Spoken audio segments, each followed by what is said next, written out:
وہ اللہ پر ایمان اور اس کے احکامات کو محبت، دولت اور آسائشوں پر ترجیح دیتے ہیں۔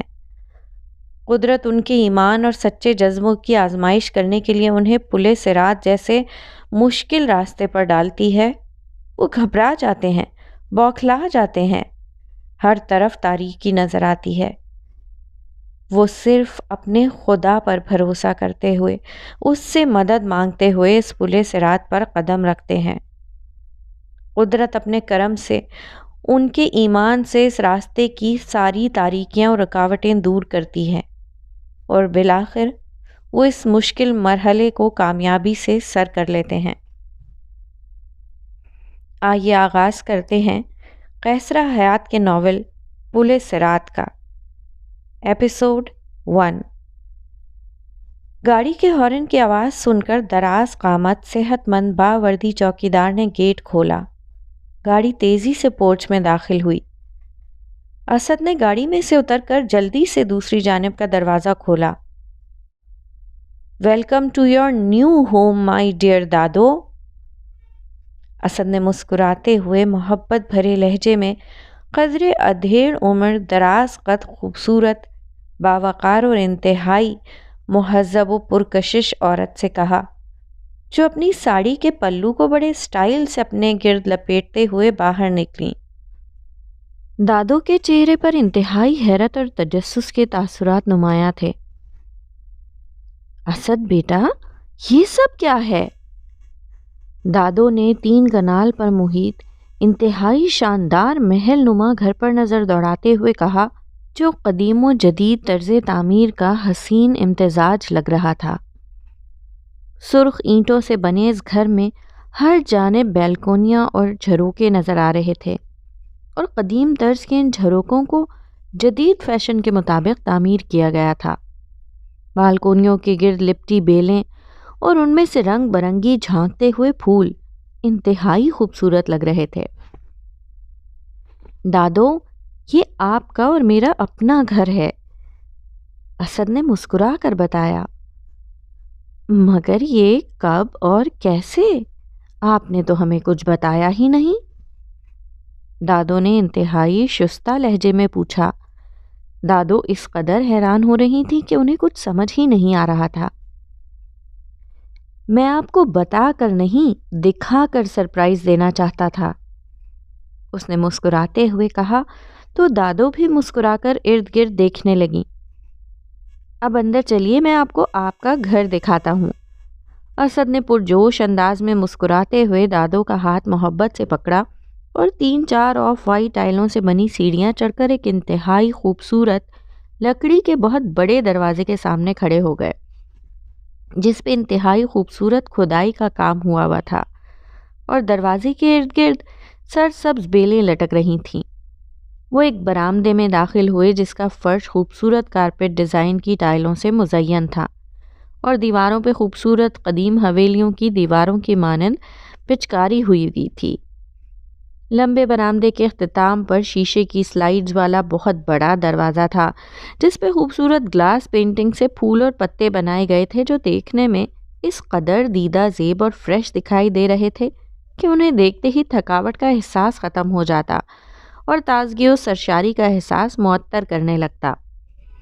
دروازہ ایک بہت بڑے گول شکل کے لاؤنج میں کھلتا تھا، جس کی چھت بہت اونچی تھی، اور چھت بھی قدیم طرز کی نقش و نگار والی چھتوں کی مانند تھی۔ اس کے عین وسط میں انتہائی قیمتی و نفیس کرسٹل کا شینڈلر لٹک رہا تھا۔ وہ جب روشن ہوتا تو اس کے چھوٹے چھوٹے برقی قمقموں سے سفید ملکوتی شعاعیں پورے لاؤنج کو بھرپور انداز میں روشن کرتیں۔ لاؤنج کی دیواریں قیمتی اور خوبصورت قدیم و جدید اسلامی خطاطی کی پینٹنگ سے مزین تھیں۔ لاؤنج کی ایک پوری دیوار فرش سے لے کر چھت تک شیشے سے بنی تھی، اور اس پر بلو سلک کا چنٹ نما پردہ بہت منفرد انداز میں لٹک رہا تھا۔ اسد نے آگے بڑھ کر ایک بٹن دبایا اور سارا پردہ اوپر کو اٹھ گیا۔ لاؤنج سورج کی روشن کرنوں سے منور ہو گیا۔ لاؤنج میں رکھا قدیم و جدید طرز کا انتہائی قیمتی فرنیچر، ڈیکوریشن پیسز، مصنوعی پھولوں کی بیلیں اور فائبر گلاس کے لیمپس، خوبصورت وال ہینگنگز، سب کچھ اس قدر منفرد اور خوبصورت تھا کہ دادوں کی آنکھیں حیرت سے کھلی کی کھلی رہ گئیں۔ دادو، آئیے سب سے پہلے میں آپ کو آپ کا کمرہ دکھاتا ہوں، اسد نے مسکراتے ہوئے کہا، اور دادوں کو دائیں جانب ایک بہت بڑے بیڈ روم میں لے گیا۔ کمرے میں قدیم اسٹائل کا بیڈ تھا اور اس پر حیدرآبادی اسٹائل کی بیڈ شیٹ بچھی تھی۔ چنیوٹی کھدائی والا بہت بڑا ڈریسنگ ٹیبل، ایک جانب 2 seater T V, bed room refrigerator, نفیس چائنیز پھولوں کے گلدستے اور دیوار پر مرحوم دادا جان فرید الدین کا بہت بڑا پورٹریٹ۔ دادوں نے مسکرا کر تصویر کی جانب دیکھا اور پھر ایک دم سنجیدہ ہو گئیں۔ کمرہ بہت منفرد انداز میں ہلکے رنگوں کے حسین امتزاج سے سجا تھا۔ کمرے کا فرنیچر، پردوں اور کارپیٹ کے کلر کمبینیشنز دیکھ کر منہ سے بے ساختہ تعریفی کلمات ادا ہوئے تھے۔ دادو، آپ کو اپنا کمرہ کیسا لگا؟ سچ بتائیے گا، اسد نے مسکراتے ہوئے پوچھا۔ بہت خوبصورت۔ کیا آپ نے خود ڈیکوریٹ کیا ہے؟ لیکن اس کمرے کی ہر چیز میں ہمارے ٹیسٹ کا بہت خیال رکھا گیا ہے۔ پردوں اور کارپیٹ کی کلر اسکیم بھی ہماری فیوریٹ ہے، دادو نے کہا تو وہ مسکرا دیا۔ دادو جان، آج کل یہ کام انٹیریئرز خود ہی کر لیتے ہیں، بس ان کو اپنی چوائس اور ٹیسٹ بتا دیتے ہیں، سب کچھ تیار ملتا ہے۔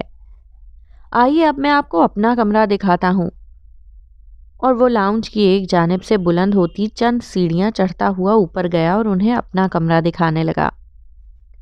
اس کا کمرہ بھی اس کی پسند کے مطابق انتہائی خوبصورت اور پرکشش انداز میں سجایا گیا تھا۔ دیواروں پہ چائنیز پینٹنگز، ایرانی کارپیٹ، کرسٹل کے ڈیکوریشن پیسز، میرون کلر کے خوبصورت پردے جن پر اسی کلر کے ستارے ہوا کے ہلکے سے جھونکوں سے ہی حرکت میں آ کر جھلملانے لگتے۔ ہر شے میں مکمل ہم آہنگی اور خوبصورتی تھی۔ وہ دادوں کو پورا گھر دکھاتا رہا، drawing room, dining room, guest room, kitchen, washrooms, گھر کا ہر کونا انتہائی قرینے اور شائستگی سے سجایا گیا تھا۔ اس گھر کو دیکھ کر ایک دم پرانی محل نما حویلیوں کی یاد تازہ ہو جاتی تھی۔ اس کی ڈیکوریشن میں بھی یہی انفرادیت تھی کہ اس کی جدیدیت کو قدیم روایتی انداز میں سمویا گیا تھا۔ اس گھر کو دیکھ کر دادو کہیں کھو سی گئیں، انہیں بہت کچھ یاد آ رہا تھا۔ دادو، اب بتائیے، کیا آپ کو اپنا گھر پسند آیا؟ وہ دادو کے قریب لاؤنج میں رکھے صوفے پر بیٹھتے ہوئے بولا۔ ماشاءاللہ، بہت خوبصورت ہے، خدا نظر بد سے بچائے، دادو نے محبت سے اسد کے چہرے پہ ہاتھ پھیرتے ہوئے کہا۔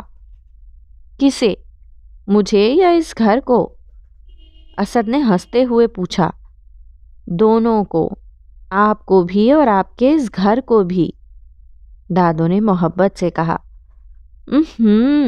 دادو، ہم تینوں کو، آپ کو، مجھے اور اس گھر کو۔ یہ گھر مجھے آپ کی دعاؤں کی بدولت ملا ہے۔ اسد نے مسکرا کر دادو کا ہاتھ اپنے ہاتھوں میں لے کر محبت سے کہا۔ جیتے رہو، خدا آپ کو اور بھی بہت سی خوشیوں سے نوازے۔ مگر بیٹا، ہمیں ایک بات سمجھ میں نہیں آ رہی کہ آپ کو اس نئے گھر کی کیا ضرورت پیش آئی؟ ہم پہلے جس گھر میں رہ رہے ہیں وہ بھی بہت اچھا ہے، دادو نے حیرت سے پوچھا۔ دادو، اس سے پہلے آپ جن گھروں میں رہ چکی ہیں وہ ان دونوں سے اچھے تھے۔ بڑی بڑی حویلیوں اور محل جیسے گھروں میں آپ رہتی تھیں۔ بس میں نے سوچ رکھا تھا میں ویسا تو نہیں، مگر ان جیسا ہی ایک گھر بنواؤں گا جہاں ہم دونوں رہیں گے، اس نے مسکراتے ہوئے کہا۔ کیوں؟ آپ نے ایسا کیوں سوچا تھا؟ دادو نے حیرت سے پوچھا۔ اس لیے کہ آپ جب بھی اپنے پرانے گھروں کو یاد کرتی تھیں افسردہ ہو جاتی تھیں، اور میں نے تبھی یہ پکا ارادہ کر لیا تھا کہ جیسے ہی میرا بزنس ترقی کرے گا میں آپ کے لیے ویسا ہی گھر بنواؤں گا، اور آج میں بہت خوش ہوں کہ جو خواب میں نے دیکھا تھا وہ پورا ہو گیا ہے، اسد محبت بھرے لہجے میں بولا۔ بزنس کے بعد یہ پہلی کامیابی بہت مبارک ہو، دادو نے محبت سے اس کی پیشانی چومتے ہوئے کہا۔ تھینک یو دادو، آپ کی دعائیں میرے لیے انرجی ٹیبلٹس ہیں، مجھے جو انسپریشن آپ سے ملتی ہے کسی اور سے نہیں ملتی۔ اس نے دادو کے ہاتھوں کو اپنے ہاتھوں میں لیتے ہوئے محبت سے کہا، جیتے رہو، اللہ تعالیٰ آپ کو بہت خوشیاں اور کامیابیاں دے بیٹا۔ آپ کو جب بھی کوئی کامیابی ملتی ہے تو مجھے آپ کے ماں باپ بہت یاد آتے ہیں۔ وہ زندہ ہوتے تو کس قدر خوش ہوتے۔ دادو کی آنکھیں ایک دم نم ہونے لگی تھیں۔ ہاں، میں بھی انہیں بہت مس کرتا ہوں، مگر آپ کو اپنے پاس پا کر مطمئن ہو جاتا ہوں کہ آپ تو میرے پاس ہیں نا، مجھے دعائیں دینے کے لیے، مجھ سے محبت بھری باتیں کرنے کے لیے اور مجھ سے ہر بات شیئر کرنے کے لیے۔ اس نے محبت بھرے انداز میں کہا تو دادو مسکرا کر اسے دیکھنے لگیں۔ اور ہم بھی اکثر سوچتے ہیں کہ ظہیر الدین اور قرۃ العین کی وفات کے بعد اگر آپ ہمارے پاس نہ ہوتے تو ہم کیا کرتے؟ دادو نے آہ بھرتے ہوئے کہا۔ اللہ کو معلوم تھا کہ دادو اور اسد ایک دوسرے کے بغیر نہیں رہ سکتے، اس لیے دونوں کو ایک دوسرے کا پارٹنر بنا دیا۔ اسد نے محبت سے کہا، اور اب اسد کو ایک نئے پارٹنر کی ضرورت ہے، اس لیے اللہ نے اسد کو نیا گھر دیا ہے۔ دادو نے محبت سے جواب دیا۔ کیا مطلب؟ اسد نے چونک کر پوچھا۔ بیٹا، یہ گھر بہت خوبصورت ہے مگر نامکمل اور ادھورا ہے۔ گھر مکمل تب ہوتا ہے جب اس میں خوش باش ہنستا بستا خاندان رہتا ہے، سب مل کر گھر کو جنت بناتے ہیں، اس لیے اب آپ کی شادی بہت ضروری ہے۔ دادو نے پیار سے کہا۔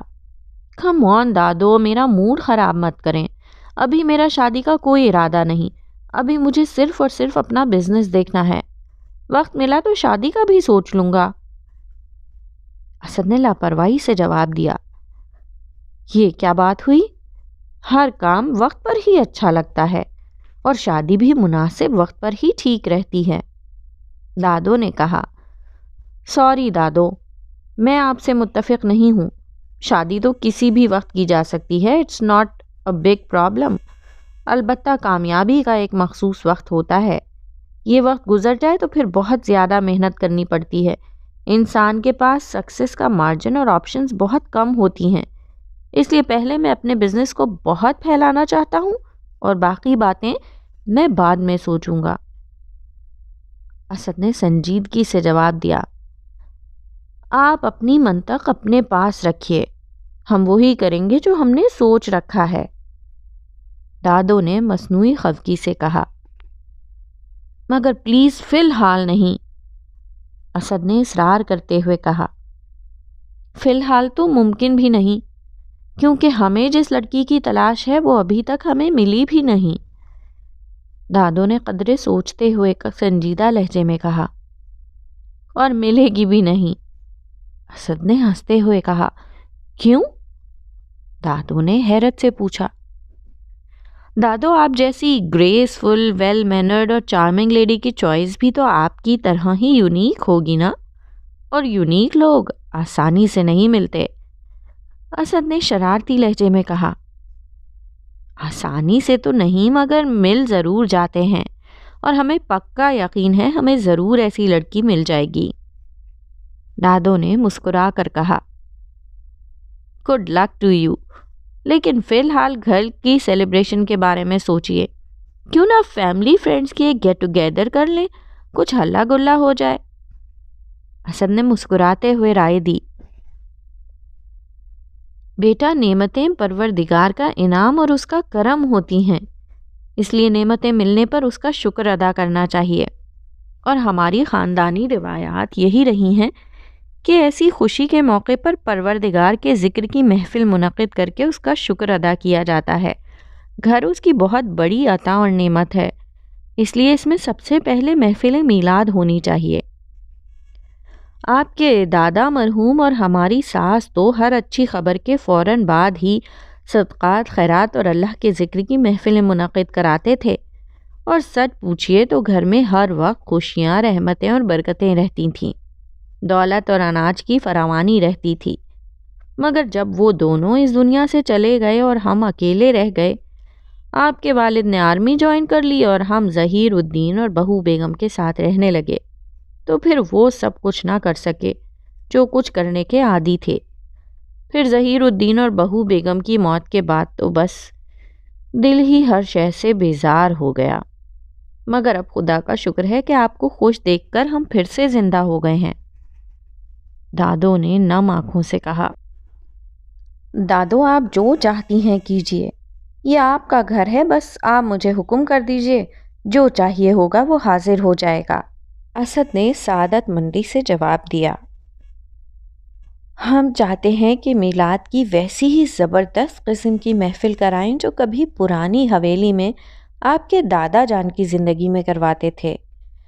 حویلی کے در و دیوار سے کئی کئی روز تک گلاب اور عطر کی خوشبوئیں نہیں جاتی تھیں، اور محفل کی برکت سے ہر طرف خوشی کا سا سما رہتا تھا۔ دادو نے ماضی کے دھندلکوں میں کھوئے ہوئے کہا۔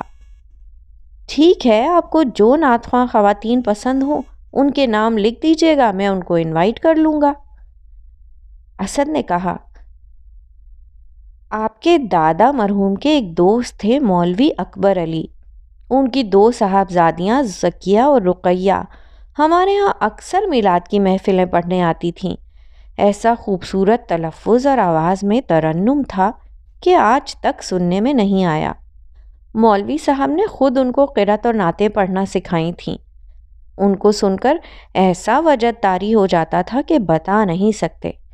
اگر کسی طرح زکیہ یا رقیہ سے رابطہ ہو جائے تو…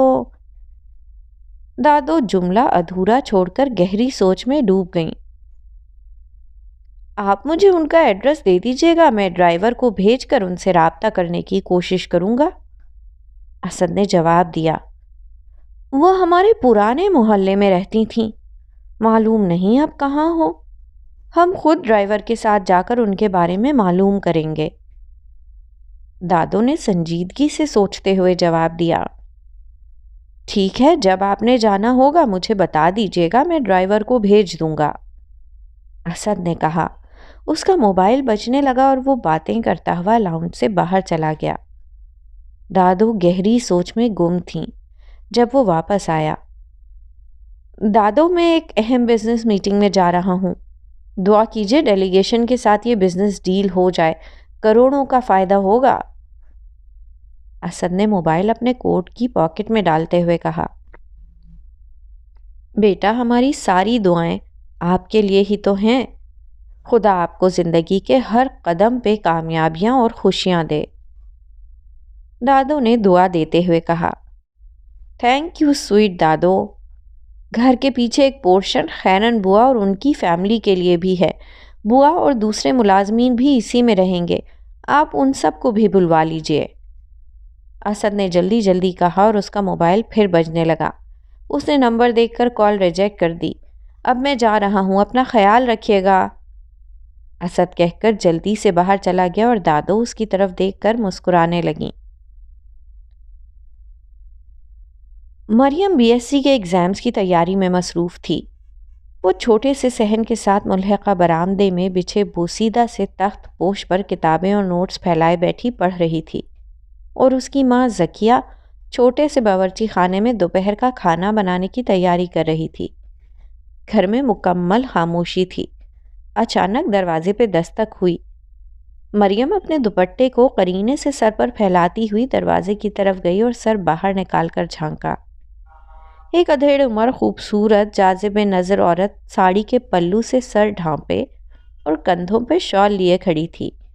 اس کے ہمراہ ایک باوردی ڈرائیور قدرے مؤدب انداز میں کھڑا تھا۔ السلام علیکم بیٹا، کیا یہ مولوی اکبر صاحب کی صاحبزادی زکیہ بیگم کا گھر ہے؟ عورت نے انتہائی شستہ لہجے میں پوچھا۔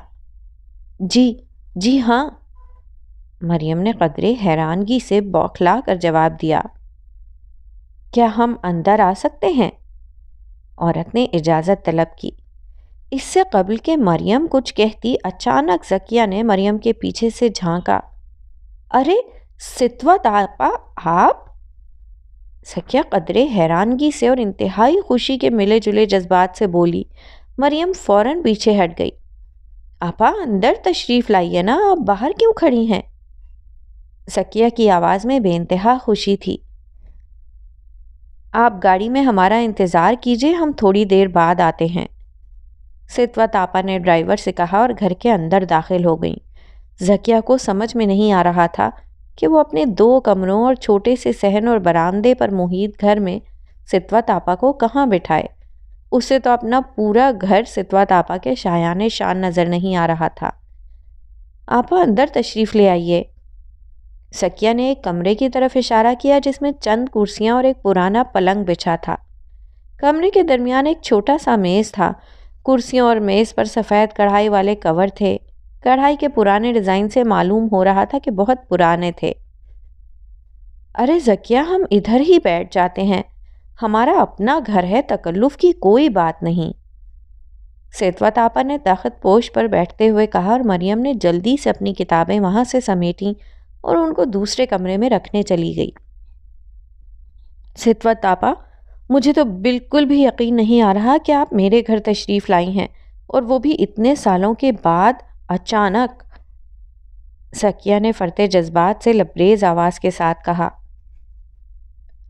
آپ تو جانتی ہیں کہ ہمارے شوہر کی وفات، پھر بیٹے اور بہو کے حادثے میں موت کے بعد زندگی نے ایسا رخ بدلا کہ ہمیں اپنی ہوش نہ رہی۔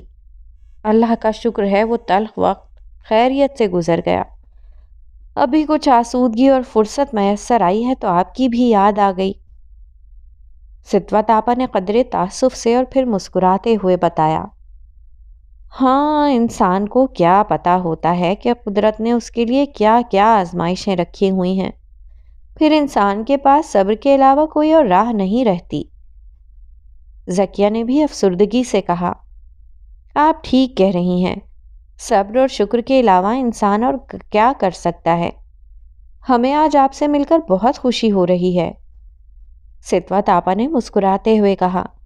ارے میں تو باتوں میں بھول ہی گئی، مریم بیٹا جلدی سے چائے لے کر آؤ، سنو کباب اور بسکٹ بھی لے کر آنا، زکیہ نے مریم سے کہا۔ زکیہ بیگم کوئی تکلف نہ کیجیے، ہم ابھی چائے پی کر آئے ہیں، بس آپ ہمارے پاس بیٹھیے، ستوت آپا نے محبت سے کہا۔ ارے آپا، یہ کیسے ممکن ہے کہ میں آپ کو چائے کے بغیر جانے دوں؟ میں آپ کی خدمت کے قابل کہاں، تھوڑی سی خاطر تواضع کر لینے دیجیے، زکیہ آپا نے محبت سے کہا۔ نہیں نہیں زکیہ، ایسی کوئی بات نہیں، آپ اصرار کر رہی ہیں تو صرف چائے کا 1 کپ، ستوت آپا نے مسکرا کر جواب دیا۔ ستوت آپا، آپ کو اپنے سامنے دیکھ کر مجھے اس قدر خوشی ہو رہی ہے کہ بیان سے باہر ہے، زکیہ نے خوش ہو کر کہا۔